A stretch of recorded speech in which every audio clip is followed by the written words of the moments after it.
In one of my lowest points as a working woman, I would come home every night with so much anxiety that most dinners included a side dish of tears. Suppressed stress began manifesting itself in my body in ways that I could no longer ignore. All because at the root of it, I was trying to convince myself that I was good enough and that I could successfully do the job. I was trying to convince others that I was the gal for the job.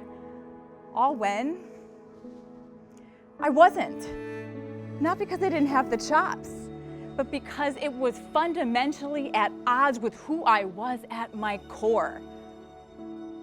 Just because I could do the job didn't mean I should. And my body was revolting with the misalignment. And this time I finally learned the lesson. I had an epiphany that it wasn't me.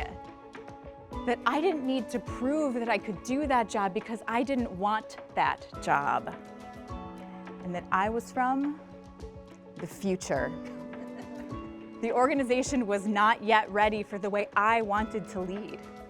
I quite literally was on a stress run one day when Bruno Mars sang in my ears, "They ain't ready for me." Ding! They ain't ready for me. It was a light bulb that changed everything.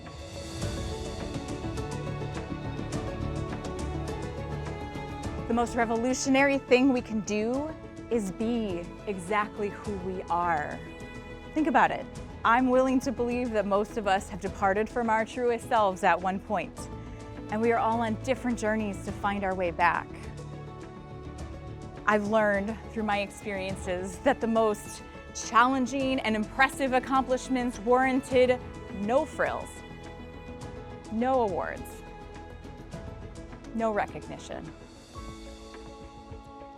The hardest things I have ever accomplished are to choose myself, to trust my gut, to put my life ahead of the work bucket for once, to show up this way consistently and without shame is revolutionary. Now you might be thinking, this all sounds very mundane. Perhaps it is.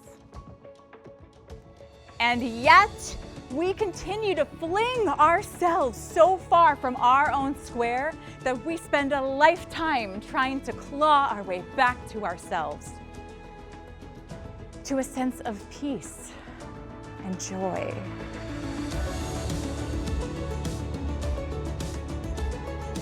To explore this idea, I began by asking myself some questions that quite simply couldn't be answered by the internet. I went on a quest to dig into these inquiries and solve for X. How true is it that we can't just be ourselves?